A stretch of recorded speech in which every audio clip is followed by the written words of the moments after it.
जय गुरुदेव। गुरुदेव। जय गुरुदेव। जय गुरुदेव। जब तेरी डोली निकाली जाएगी, बिन मुहूर्त के उठा ली जाएगी। जब तेरी डोली निकाली जाएगी, बिन मुहूर्त के उठा ली जाएगी। उन हकीमों ने कहा यूं बोल कर, करते थे दावे किताबें खोल कर। उन हकीमों ने कहा यूं बोल कर, करते थे दावे किताबें खोल कर। यह दवा हरगिज़ न खाली जाएगी, बिन मुहूर्त के उठा ली जाएगी। यह दवा हरगिज़ न खाली जाएगी, बिन मुहूर्त के उठा ली जाएगी।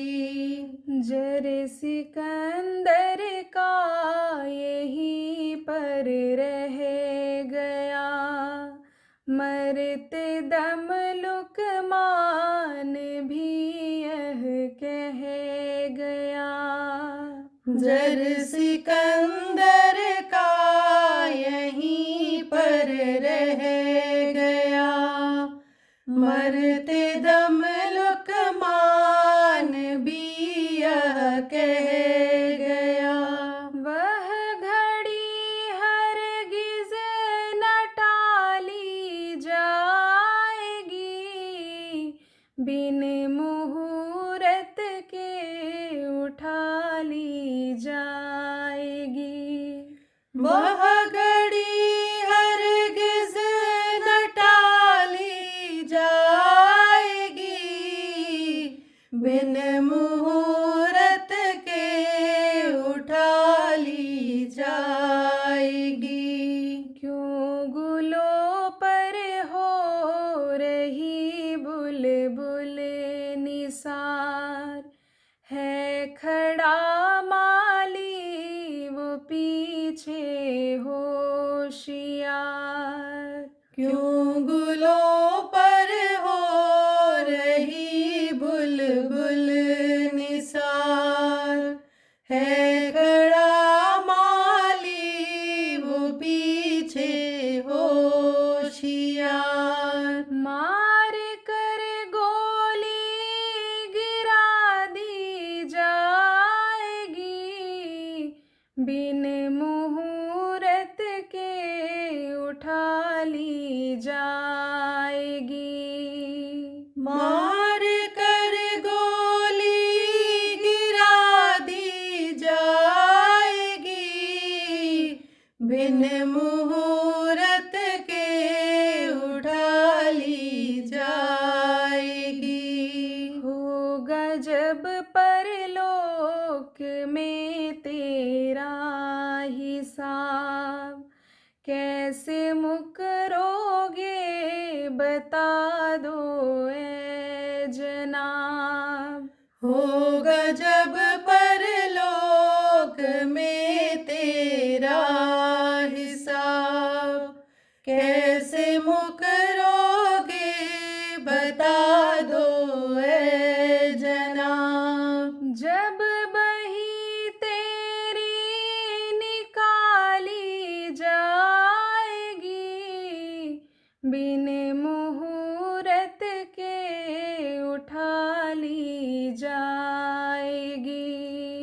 जब बही तेरी निकाली जाएगी, बिन मुहूर्त के उठा ली जाएगी।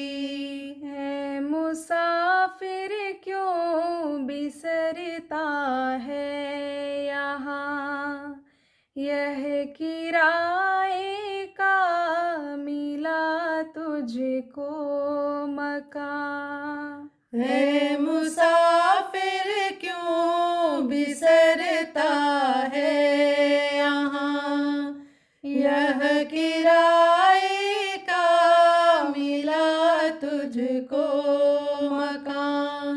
कोठरी खाली करा ली जाएगी, बिन मुहूर्त के उठा ली जाएगी।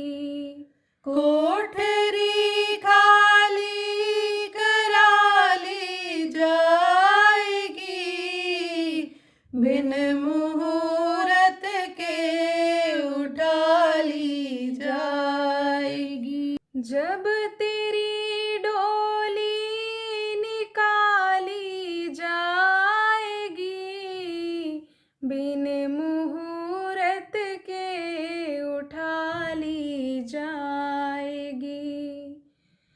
जय गुरुदेव, जय गुरुदेव।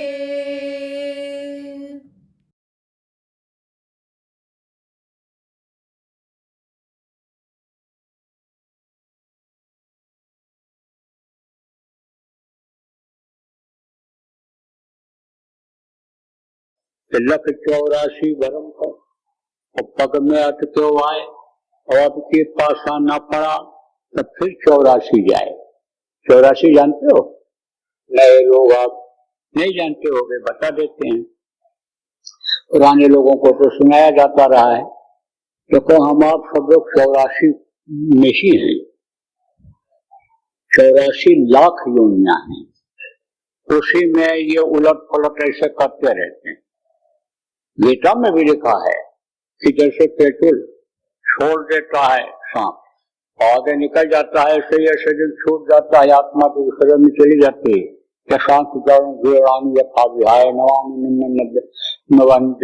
दूसरा देह मिल जाता है। तो अब आप ये समझो कि ये 84 है।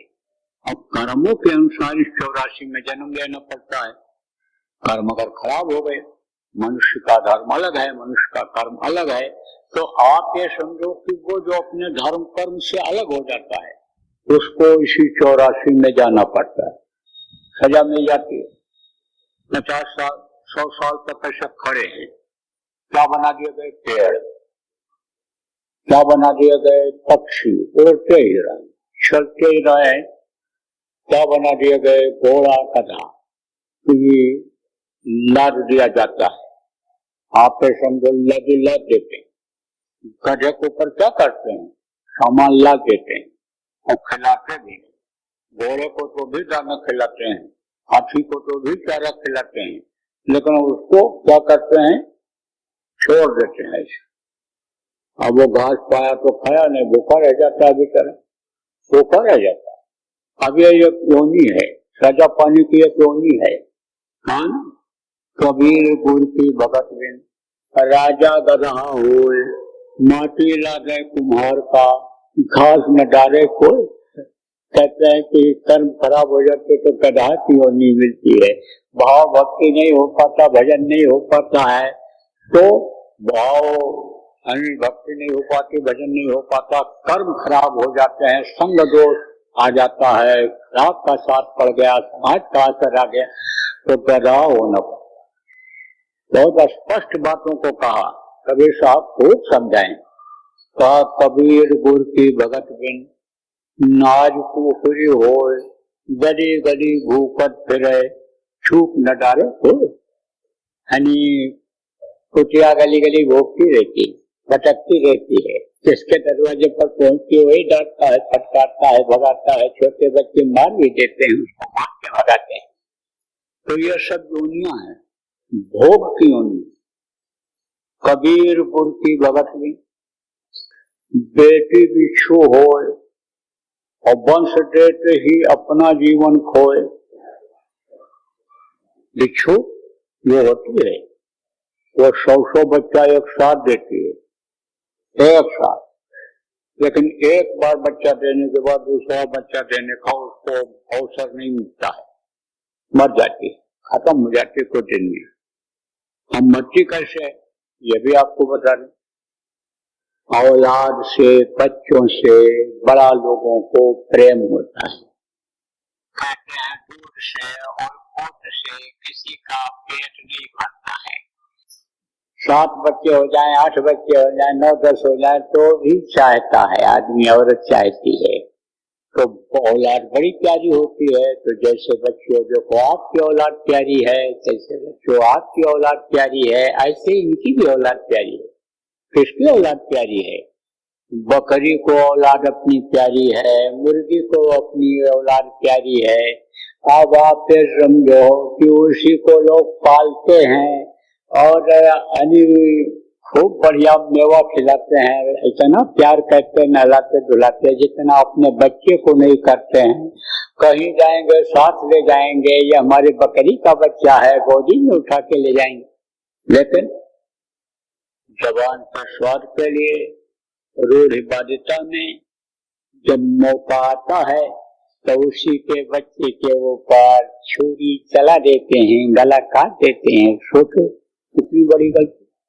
तो आपको बता रहा था कि बिच्छू अपने बच्चों को छोड़ना नहीं चाहती, तो अपने पीठ पर हमेशा लादे रहती है, ऐसे पीठ पर लगे रहते हैं पैरों के छोटे छोटे बच्चे। अब वो जब बड़े होने लगते हैं तब उनको भूख लगती है, तो अब खाएं तो क्या खाएं, वो बिच्छू उतारती नहीं, वो उतारते नहीं, उनकी आदत बन गई पीठ पर सवार रहने की। तो वो उसी का खाल मांस सब खा जाते हैं। कुछ दिन के बाद बिच्छू खत्म हो जाता है, बिच्छू खत्म हो जाती, मर जाती है। तो इसीलिए कहा गया कि भाव भक्ति प्रेम भजन ये जरूरी है, चाहे स्त्री हो चाहे पुरुष हो। मैं आपको बता रहा था कि 84 है ये, इन 84 योनियों में फंसना पड़ता है, जाना पड़ता है, जन्मना और मरना पड़ता है। चाहे आदमी का बच्चा पैदा हो होता है और चाहे किसी जानवर का हो, चाहे पशु का हो, पक्षी का हो, कीड़े मकोड़े का हो, सबके बच्चों को तकलीफ होती है पैदा जब होता है।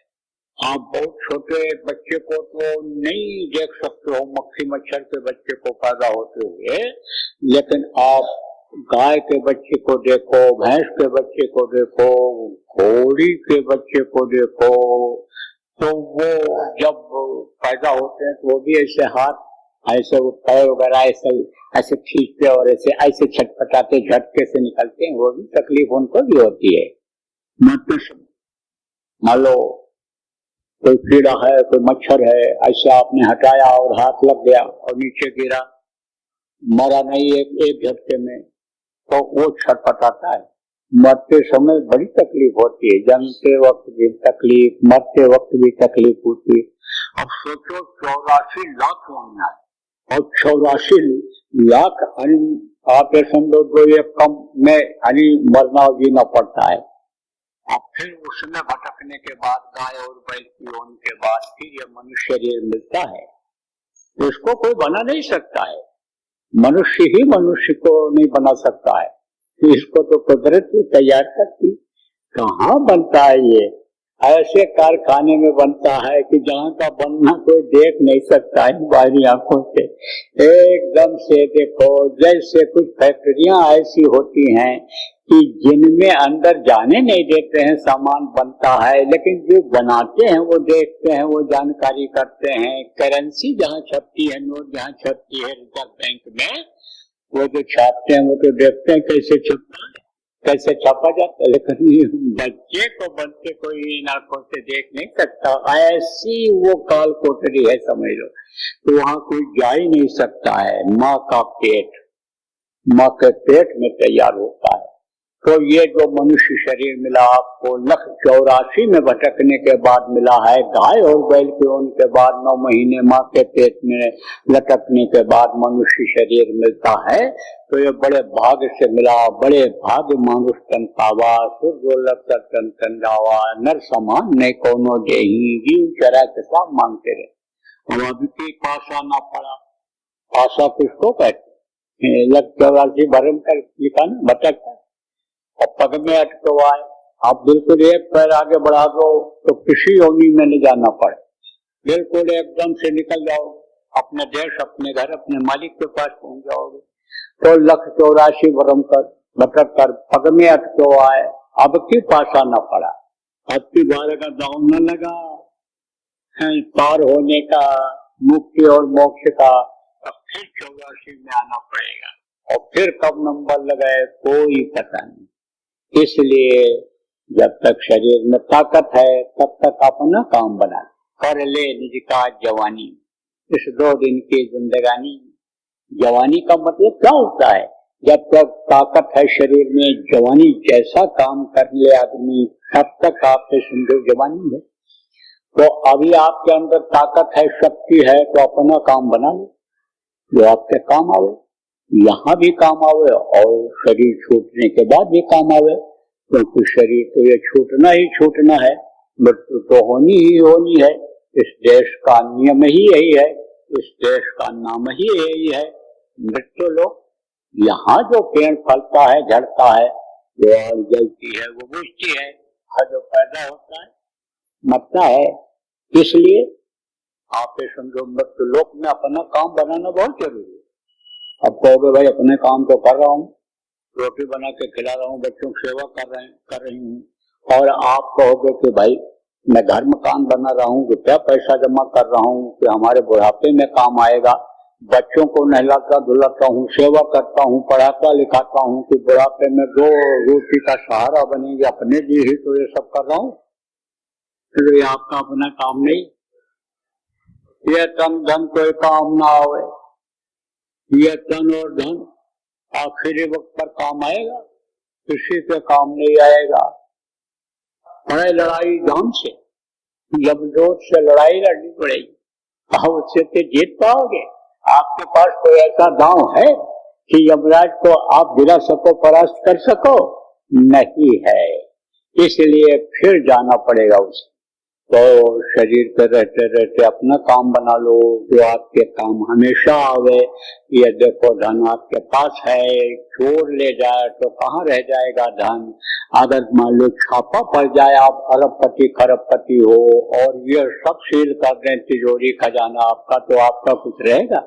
कुछ नहीं। लेकिन वो जो आत्मधन है वो आपके साथ हमेशा रहेगा।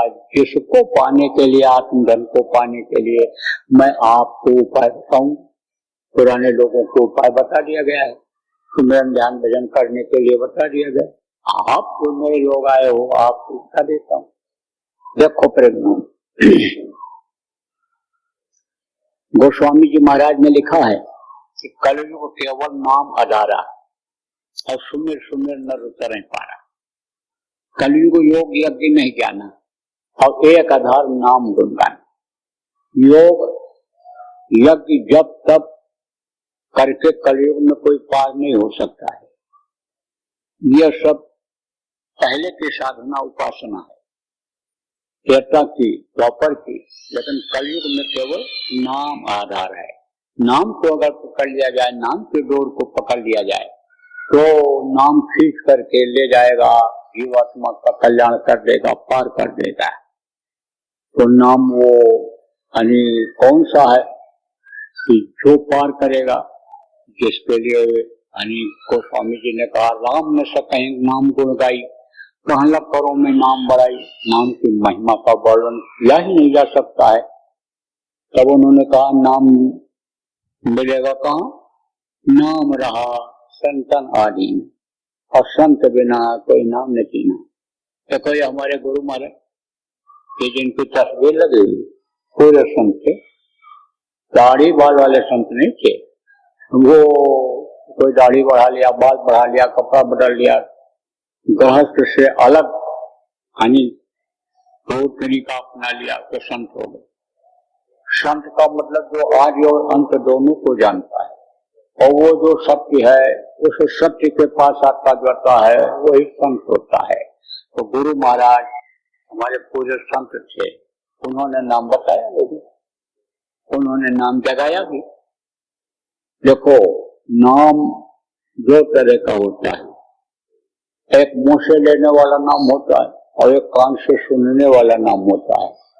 जो मुंह से नाम लिया जाता है वो वर्णात्मक नाम कहलाता है, जो लिखा पढ़ी में आता है वो वर्णात्मक नाम कहलाता है, और जो ध्वनि जो आवाज सुनाई पड़ती है, नाम सुनाई पड़ता है, वो ध्वन्यात्मक नाम होता है, वो निर्मायक नाम होता है। और मायक नाम कौन होता है? जो मुंह से लिया जाता है। मायक किसको कहते हैं?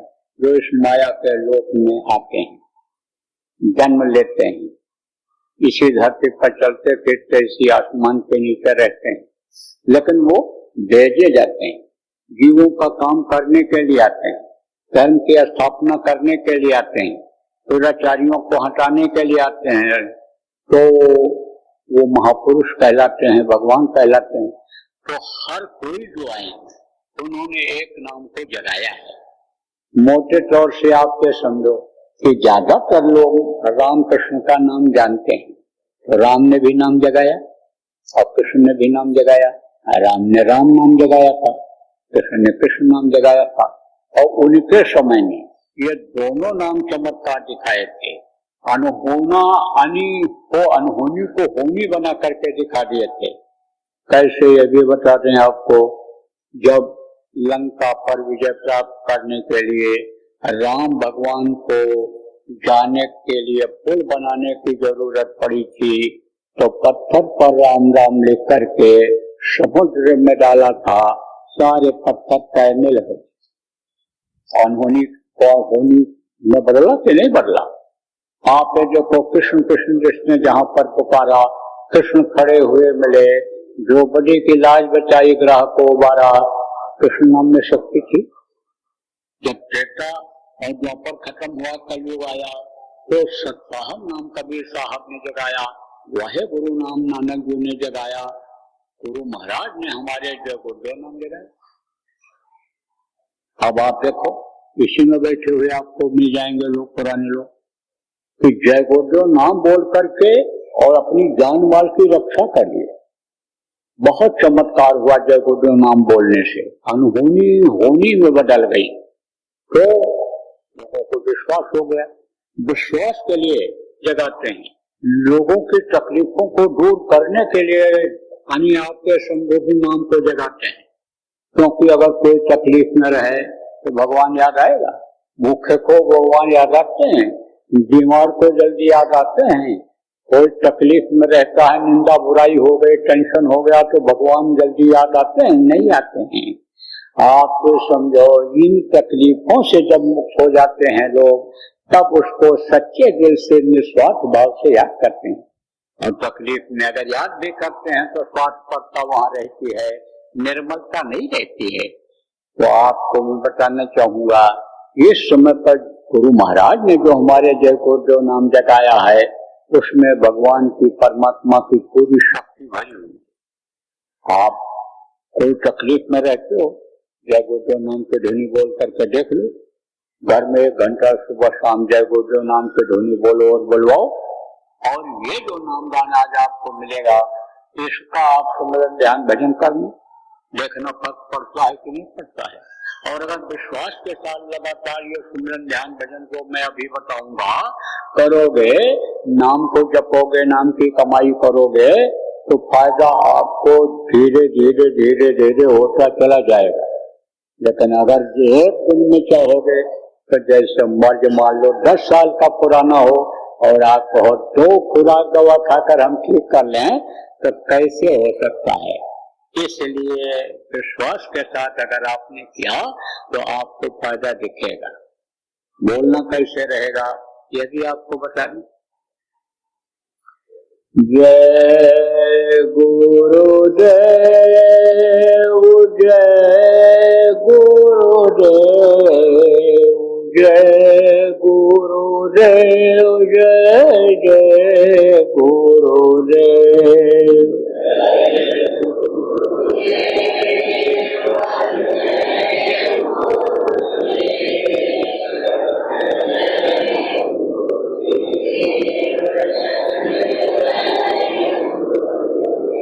जय गुरुदेव, जय गुरुदेव, जय गुरुदेव, जय जय गुरुदेव।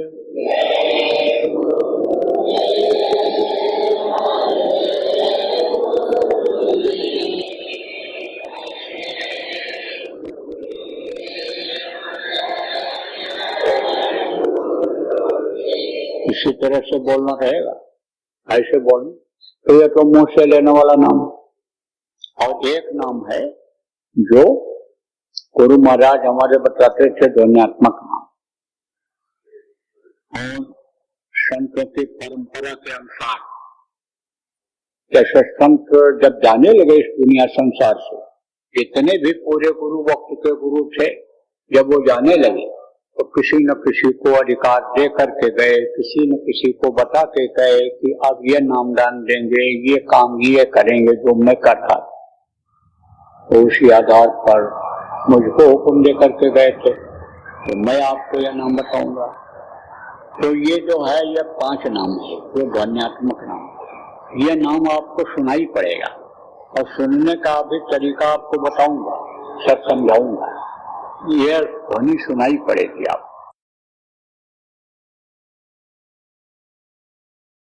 मोटी बात आप ये समझो कि हड़ताल, तोड़ फोड़, आंदोलन, धरना, घेराव से दूर रहना चाहिए आपको।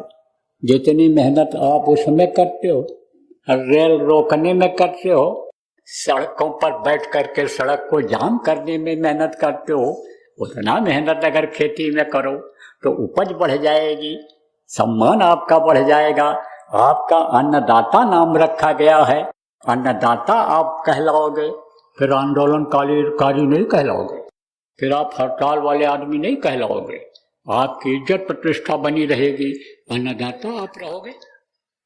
जवानों की जिंदगी बर्बाद हो जाती है किसमें? उन्माद में कि हमारा ये यूनियन है, सबसे ऊंचा हम जो चाहेंगे करा लेंगे, सरकार से जो चाहेंगे करा लेंगे। सरकार की भी मजबूरी रहती है, उस मजबूरी को भी आपको देखना चाहिए। यही देखना चाहिए कि कितना ये क्या कर सकते हैं, वो आपको देखना चाहिए कि ये क्या कर सकते हैं। जितना कर सकता है वही तो करेगा। एक बाप के 4 बेटा हैं और चारों को उसको देखना है, परवरिश करना है, व्यवस्था को घर के बनाए रखना है, आए गए का स्वागत सत्कार भी करना है, और आपको सम्मान प्रतिष्ठा भी बढ़ा करके आपके बच्चों को, परिवार के बच्चों को यानी समझो आगे बढ़ाना है। तो कैसे हो सकती है ये बात? इसलिए ये सोचने और समझने की जरूरत है। ज्यादातर देखो हम ये देख रहे हैं कि जो आंदोलनकारी होते हैं, जो हड़ताल तोड़ फोड़ करते हैं, आगजनी करते हैं, वो कौन होते हैं? युवा होते हैं। उनको आगे झोंक देते हैं, उनकी जिंदगी बर्बाद हो जाती है। लाठी पड़ो, आप ये समझो सुरक्षा की जिम्मेदारी इनकी है, चाहे वो घर के ही अपने बच्चे हों और भर्ती हो गए हों पीएससी में, पुलिस में, लेकिन जब अधिकारी का हुक्म हो जाएगा, शासन का हुक्म हो जाएगा कि लाठी चलो, तब वो ये देखेंगे कि हमारा बाप बैठा है यहाँ हुक्का पी रहा है बैठ करके, कि हमारा भाई बैठा है, वो तो लठ मारेंगे ही। पलता है जब हाथ टूट गया, पैर टूट गया, जिंदगी बर्बाद हो गई। इसलिए इन सब चीजों में मत पड़ो आप। जय गुरुदेव। सरकारी व गैर सरकारी अनुदान के लिए बिना सत्संगियों के सहयोग द्वारा जनहित के कार्यों में लगी हुई बाबा जय गुरुदेव धर्म विकास संस्था का मुख्यालय पिंगलेश्वर रेलवे स्टेशन के सामने मक्सी रोड, उज्जैन, मध्य प्रदेश में है। यहाँ पर सत्संग व नामदान का कार्यक्रम होता रहता है।